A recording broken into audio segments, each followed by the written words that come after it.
साहिब मैंने और आपने जिस पैगंबर सल्लल्लाहु अलैहि वसल्लम का कलेमा पढ़ा, उन्होंने इस उम्मत में 63 बरस गुजारे हैं, और एक लम्हा भी ऐसा नहीं जवानों कि हुजूर ने हमें बुलाया हो, सारी जिंदगी हमें याद रखा।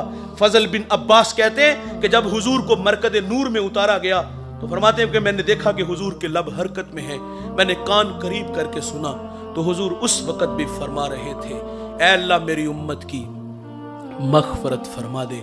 जवानों वो लम्हे याद कीजिए जब मेरे आका सल्लल्लाहु अलैहि वसल्लम पर आज़ाब की आयतें उतरी तो रंग मुतगय्यर हो गया। आप मजमे सहाबा से उठे और बाहर चले गए। सहाबा समझे शायद हुजूर किसी हाजत के लिए गए हैं। थोड़ी देर इंतजार किया, तशरीफ ना लाए तो तलाश करना शुरू कर दिया। एक दिन, 2 दिन, हत्ता के तीसरे दिन का सवेरा तुलू हो गया। मिंबर उदास है, गलियां उजड़ गईं। जमाने ने बिलाल हबशी को मदीने की गलियों में चीखे मारते हुए देखा। सैयदा फातिमा रदी अल्लाह ताला अन्हा घर में गशी पर गशी आ रही है। वासफ अली वासफ कहते हैं शरफ मकान का नहीं होता, शरफ मकीन का होता है। वो तो यारो यसरब था, बीमारियों का घर था, लेकिन सोने मोहम्मद के कदम लगते हैं, अल्लाह मदीने की खाक में शिफा रख देता है। तीसरा दिन हुआ, सहाबा जंगल में चले गए। मैंने उस जंगल की जियारत की है, वहां घर बन गए। वहां एक चरवाहा मिला, उससे कहते यार तूने इस नाम का कोई शख्स तो नहीं देखा? रूमी उस गुफ्तगू को बयान करते, गुफ्त चोपा मरमुरा मालूम नेस्त मन नमी दानम मोहम्मद नाम केस ई कदर दानम के अंदर तीरा गार जार मी नालत कसे लैलो नहार। वो कहते इतना मीठा नाम तो सुना ही पहली दफा है। हाँ इतना जानता हूं, वो सामने गार देखते हो जिसका नाम जबले सला है, वहां एक जवान है जो सुबह भी रोता है, शाम भी रोता है, और कहता वो मेरी बकरियां देखो हल्का बनाए बैठी हैं, ना कुछ खाती हैं ना कुछ पीती हैं, जब वो रोते हैं तो ये भी रोती हैं। सहाबा ने पूछा वो रोने वाला क्या कहता है? उसने कहा जब उसके लब हाय मुबारक खुलते हैं तो वो रब्बे हबली उम्मती की सदाएं देते हैं।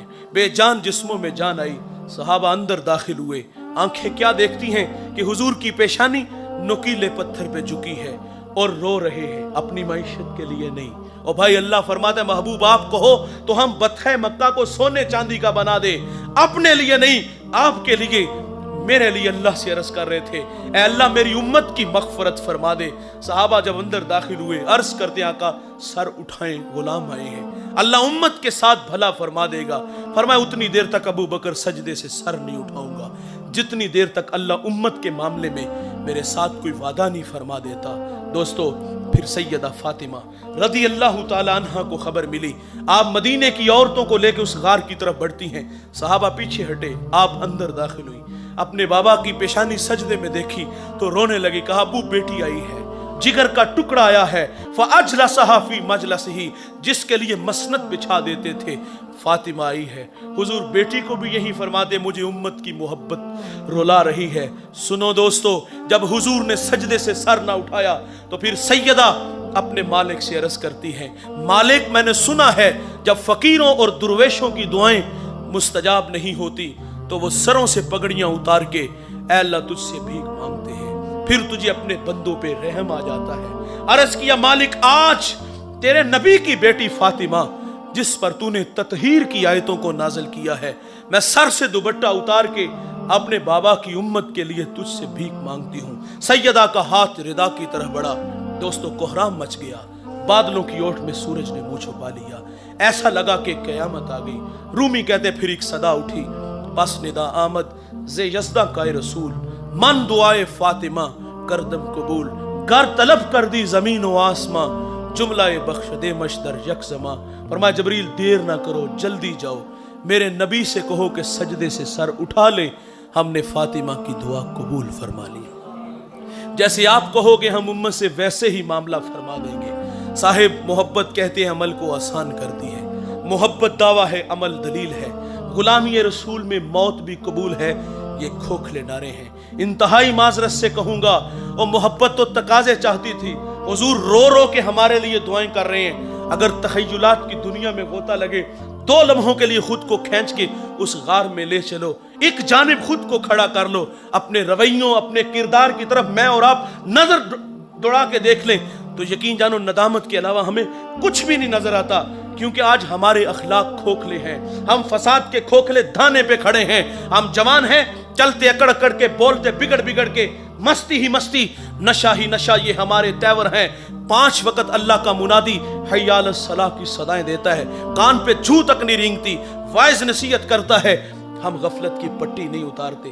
ہم تو کسی کو آخرت کی بات کہنا تو لوگ کہتے ہیں مولوی اپنی تقریر اپنے پاس رکھ، شباب ہمیشہ رہے گا، عمر کے سائے نہیں ڈلیں گے، موت کی ہچکیاں نہیں لگیں گی، خدا کی کچہری میں پیشی نہیں ہوگی۔ اور میں کہتا ہوں بھائی کبھی آسمان کی چھاتی پہ چمکتا چاند دیکھا ہے؟ یہ ایک صورت میں نہیں ہوتا، یہ کبھی قمر ہوتا ہے، کبھی بدر ہوتا ہے، کبھی ہلال ہوتا ہے۔ جوانوں ہمیں بھی اس دنیا میں ہمیشہ نہیں رہنا، یہاں جو آیا ہے وہ جانے کے لیے، جو پیدا ہوا ہے وہ مرنے کے لیے۔ کل من علیہا فان، جو بھی ہے اس کو فنا ہے، بقا صرف اللہ کو ہے، یہاں کسی نے بھی بیٹھ نہیں رہنا۔ ہم سب نے اپنی اپنی باری پہ شہر خاموشاں کو آباد کرنا ہے، اور یہ سانسوں کی مالا کب ٹوٹ جائے، موتی خاک میں مل جائے، یہ ہم میں سے کسی کو کوئی خبر نہیں۔ آپ جانتے ہو جب گنتی الٹی شروع ہوتی ہے نا تو نتیجہ 0 پر جلدی آ جاتا ہے۔ میری اور آپ کی زندگی کی گنتی الٹی شروع ہو چکی ہے۔ خیال ہے کہ ہم بڑے ہو رہے ہیں، نہیں دوستو یہ دھوکہ ہے، ہم بڑے نہیں، ہم دن بدن چھوٹے ہو رہے ہیں۔ اور جوانوں اس دنیا میں آنے کی ترتیب ہے، پہلے والد بعد میں بیٹا، لیکن یہاں سے جانے کی کوئی ترتیب نہیں، کس نے پہلے جانا ہے کس نے بعد میں جانا ہے۔ ایک لمبی لائن لگی ہے، اس میں آپ بھی کھڑے ہو اور میں بھی کھڑا ہوں، میری باری آپ کی باری، نہ جانے کب آ جائے ہمیں کوئی خبر نہیں۔ 100 سال بھی جئیں گے تو بالآخر مریں گے، موت سے کسی کو بھی رستگاری نہیں۔ دوستو یہ برف کے بلاک کی طرح یہ وجود پگھل رہا ہے، اور ہم لمحہ لمحہ موت کے قریب ہو رہے ہیں۔ محبت رسول ہم سے تقاضا چاہتی ہے کہ ہم زندگی کا ایک ایک لمحہ اپنے محبوب کے لیے وقف کر دیں، جئیں تو محبوب کے لیے، مریں تو اس کے دین کے لیے، اور یہ دھڑکنیں یہ سانسیں اپنے محبوب کے نام لگا دیجئے۔ دنیا میں بھی عزت ملے گی اور اللہ کے سامنے بھی سرخرو ہوں گے۔